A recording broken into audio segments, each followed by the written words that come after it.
Great. We're live. Hello, everybody. Welcome to Marriage Moments. All you need is a moment. Yeah. Well, some people want more than a moment. Life is made of moments. And this is where we are right now. Yeah, this is our moment. So, good evening, everybody. We're just jumping on real quick. Yeah. To spend a moment with you for Marriage Moments. I know this might be a random time, but we felt like it was just a good time to go live, right? So share it. I think I'm up on Facebook, and that'll be up for a while, but this is primarily on our YouTube channel. And we just wanted to speak life to you for a moment and bless you in your marriages. Yeah. So thank you for all the feedback we're getting about how you guys enjoy these nuggets. Yeah, and how it's helping your marriage, most importantly. That's right. So tonight's topic, because it's a moment, y'all not about to make us stay here longer, is check-in. Yeah. Right? Simple, easy, quick, but man, can be so difficult to do. Yeah, so difficult to do, but also very helpful, because when you do check-ins, it allows, especially if you schedule it, it allows one of the two of you that is not that verbal, it gives you an opportunity to be able to share. Yeah, it's a scheduled time that you plan. You don't have to feel weird about planning it. Right. Don't let it happen haphazardly. Don't let it happen randomly. Like with intentionality, this is a scheduled time where you plan to do a check-in. How many of you do check-ins, right? Do you do them monthly? Do you do them quarterly? Or do you do them weekly? Yeah.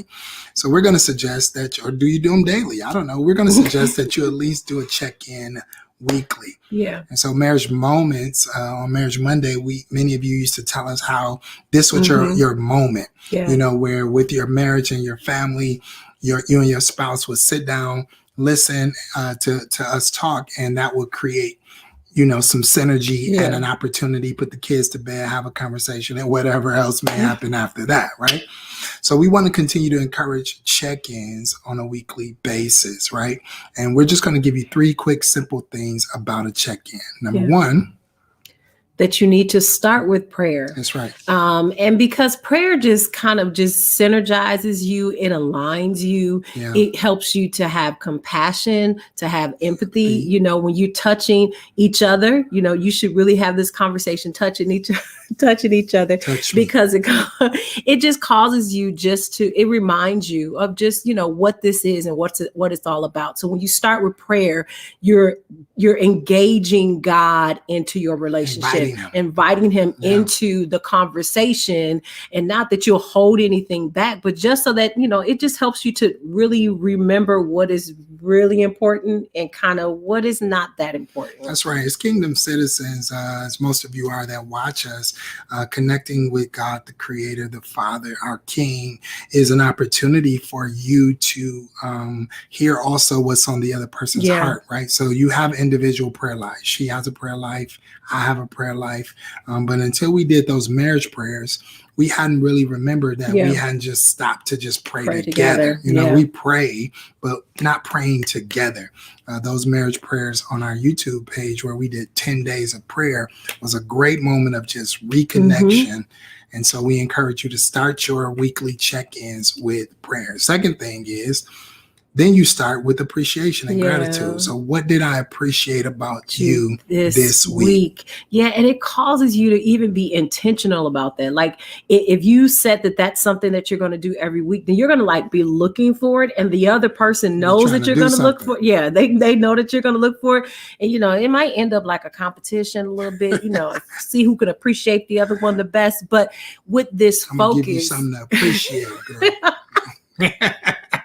But with this focus, it lets you recognize your spouse and what you love about them, what you appreciate about them, what even sometimes you take for granted. You just didn't even know that, all of the things that they did, just because you took for granted, not in a mean way, but just because life is busy. But when you set that as a focus, that I'm going to find something that I can appreciate about you. And then that can also just kind of get rid of some stuff that just really doesn't matter. That's right. And you're looking for the best. Yeah. You bring out the best in me. You're looking for the best in the other person because you're looking for opportunities to appreciate them and show gratitude and appreciation and thanksgiving. And so appreciation is a great way to start your check-in. So you have prayer, and you have appreciation. Each person gets to go. And then the last thing you do, because this is just marriage moments, is what needs do I have? Right. Yeah. So it's okay in your selfless relationship with your spouse to have needs. And to articulate them. That's right. To be able to express and articulate those needs. You know, what do I need? What do I need from you? What do I need you to do different? What would I really like done differently? Right. And so in that articulation of your own needs, this is an opportunity for the other person to meet that need, pay attention to that. Right. And if you do it weekly, you know, without fussing, you're just like, yo, I told you last week I really needed this, you know, I need it, you know. And so whatever need you have, we're in the business of meeting each other's needs, and not only meeting needs, but exceeding needs, right? Yeah. So we want to meet, I want to meet and exceed your needs. And so, but sometimes don't make me a mind reader. Tell me what you need. Yeah, that's what I was going to say. It just causes you to get off of autopilot in regards to your relationship. It makes it to be more intentional, and it makes you to have to notice the other person. You can't just go on, oh, well, all they needed was me to pick up the kids every Tuesday and Thursday.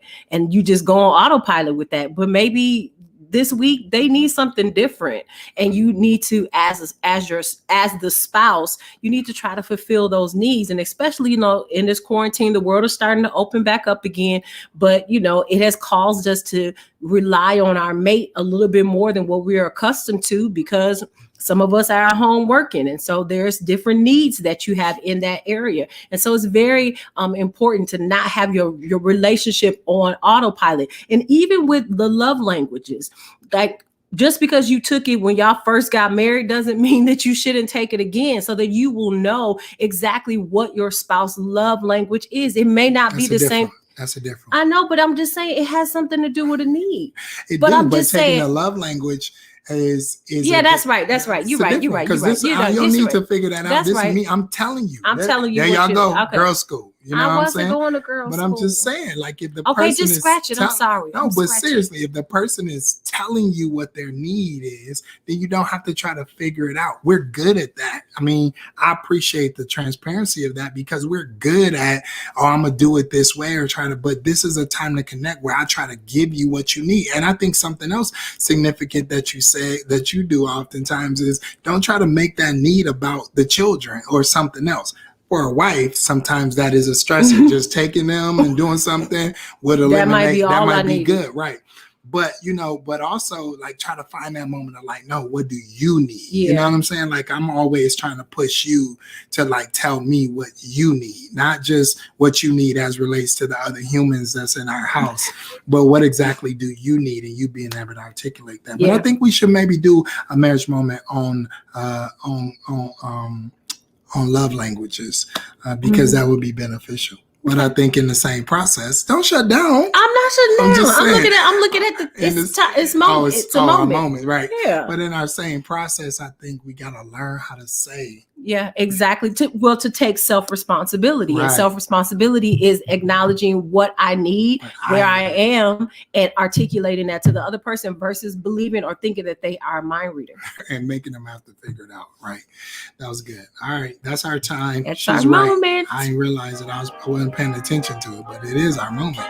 So we hope you enjoyed that. All right. Check in with your spouse. You already here. Y'all sitting together. Why don't you go ahead and keep having a conversation? You know, check in. Start with prayer. What do I appreciate? What do you need?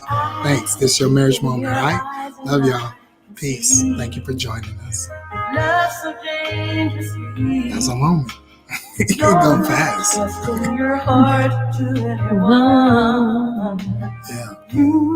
Yeah.